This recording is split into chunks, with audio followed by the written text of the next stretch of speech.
Así es, Jocelyn Medrano, y estoy bien acompañada con Ana María Pizarro. Ella es de Mujeres Latinoamericanas y del Caribe, y vamos a estar hablando sobre el comportamiento del VIH, cómo ha sido su abordaje y sobre todo en los últimos 10 años. Hay algunas clínicas, algunos centros de salud, hospitales que han implementado, ¿verdad?, la prueba del VIH voluntaria. Es muy importante siempre, ¿verdad?, que nosotros estemos chequeándonos constantemente. Bienvenida, Ana. Qué bueno que nos puedas acompañar aquí en Acción 10 en la mañana. Gracias. Y bueno, quería comentar el resultado de una investigación que abarca desde el año 2007 hasta el 2016. En primer lugar, que ha sido muy difícil conseguir información porque no está disponible, no es fácil, pero de alguna manera tenemos algunos datos oficiales, por supuesto, del año 2015, 2016, bueno, que permiten ver en lo general cómo ha avanzado la epidemia, especialmente en las mujeres y en las mujeres jóvenes.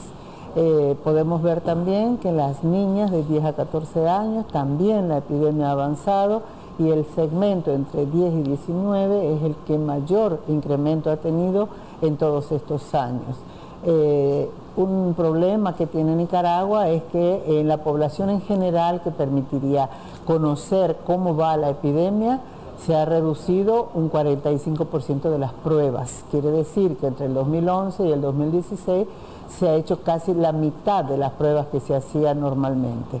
Esto hace que el país no pueda detectar la magnitud de la epidemia, no pueda detectar nuevas personas afectadas, y de manera, digamos, como propaganda se plantea que estamos controlando y que ha bajado la incidencia del VIH. Lo que ha bajado, evidentemente, es el número de pruebas que se hace para que la gente pueda saber cuál es su situación. ¿Sigue siendo un tema tabú esto? Por supuesto que sigue siendo tabú en la medida en que el país no tiene una estrategia clara para hacer campañas nacionales para la población en general sobre educación sexual, y tampoco hay educación sexual que sea desde la primaria, que sea persistente y que tenga una buena capacitación por parte de docentes. En la universidad prácticamente nadie habla del VIH y el SIDA, ni de las formas de prevención, ni de cómo vivir las personas que ya tienen el virus.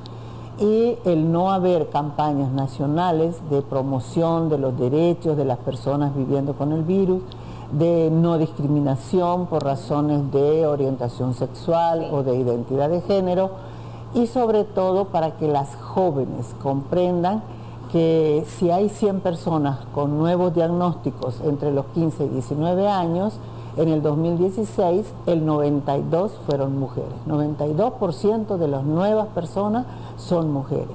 Esto habla que Nicaragua está casi por encima de los parámetros de África, donde la epidemia tiene un patrón evidentemente femenino, donde la mayoría de las personas que están viviendo en este momento son mujeres. Hay una alerta, y la alerta debe ir dirigida no solo a asustarnos, sino a hacer algo ya. Y nosotros podemos hacer algo también desde la familia, porque si bien es cierto, Ana, que en algunas universidades, no en todas, pero en algunas universidades sí se ha realizado esas proyecciones, o se ha realizado algunas charlas, talleres.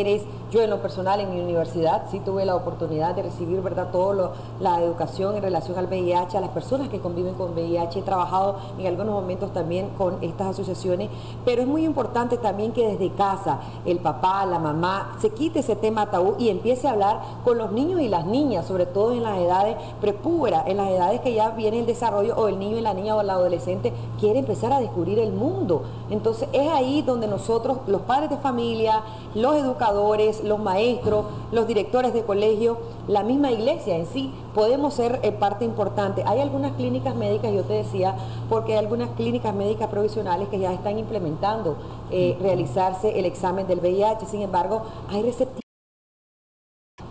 Yo tengo una anécdota, pues una persona decía, ¿por qué si yo soy monógama? Yo solamente me casé una vez y soy viuda, porque me van a hacer a mí la prueba del VIH. Entonces, ¿cómo nosotros incidimos en esos pensamientos? Piensan que no tienen riesgos porque no han recibido información.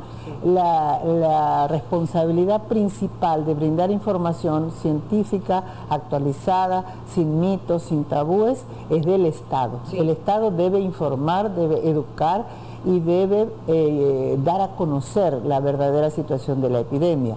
Hay un componente importante en la forma de transmisión. En Nicaragua, la transmisión en su mayoría es por vía de relaciones sexuales. La gran mayoría, estamos hablando más del 98%.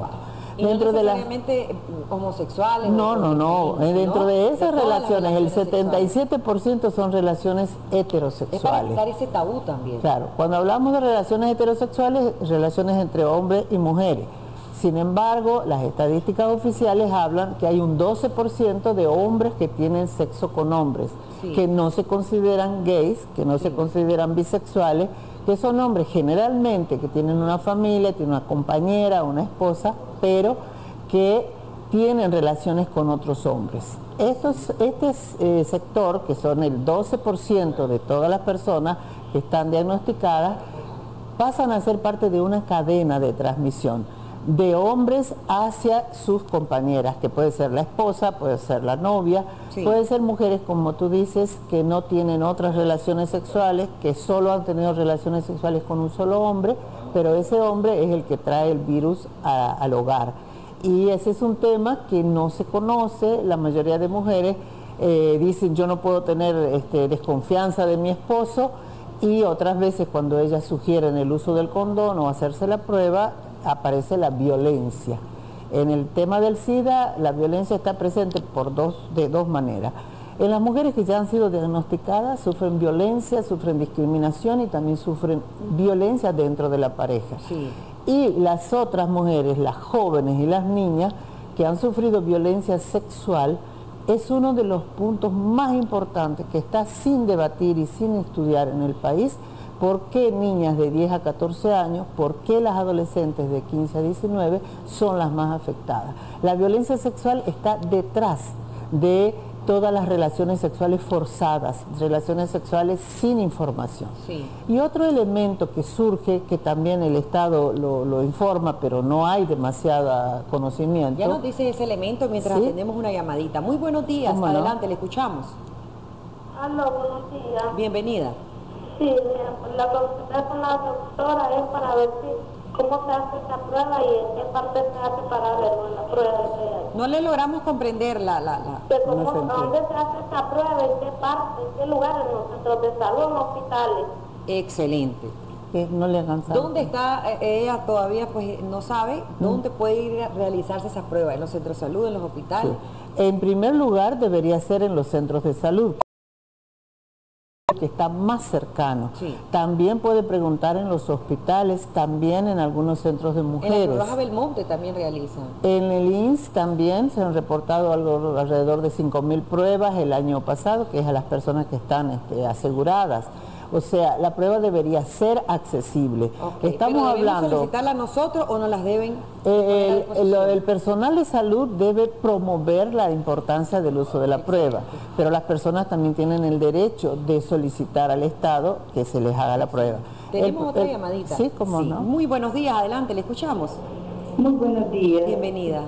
Bueno, la consulta mía, pues no es caso que me haya pasado a mí, pero conozco una persona que recientemente se dio cuenta de que su marido pues tiene relaciones con hombres. El mundo se le vino abajo y mi pregunta es de que si hay alguna manera de que ustedes como organización la pudieran apoyar. Ella no sabe qué hacer, si perdonarlo. O sea, el mundo se le unió el cielo y la tierra. ¿Usted necesita una ayuda psicológica y clínica para esta persona? Para esta persona, sí. Ok, excelente. Déjenos sus datos completos, por favor, y su número de teléfono. Hay una persona pues que le diagnosticaron ahorita VIH y está... Claro, en los primeros momentos, sobre todo, el servicio que hace la prueba del VIH, ya sea privado o público, dentro de la ley de prevención del VIH, establece lo que le llaman la consejería, que desde mi punto de vista debería llamarse asesoría. Es muy necesario. La asesoría es previa a la prueba y plantearle a las personas que si la prueba saliera positiva, hay una asesoría que se hace posterior a la hora que se entregan los resultados y un seguimiento que es obligatorio, porque ante la falta de información, la persona identifica que la prueba positiva es sinónimo de muerte. En realidad el SIDA ya está como enfermedad considerado una enfermedad crónica. Quiere decir que la persona puede vivir muchos años teniendo una vida bastante saludable y con un tratamiento. Y puede continuar con su familia. Totalmente. Y todo, y tiene que haber un acuerdo, lógicamente, porque generalmente son las parejas las que están afectadas. Un acuerdo de convivencia, un acuerdo de cómo sostener relaciones sexuales y de cómo prevenir nuevas reinfecciones de la persona que ya está afectada. Excelente.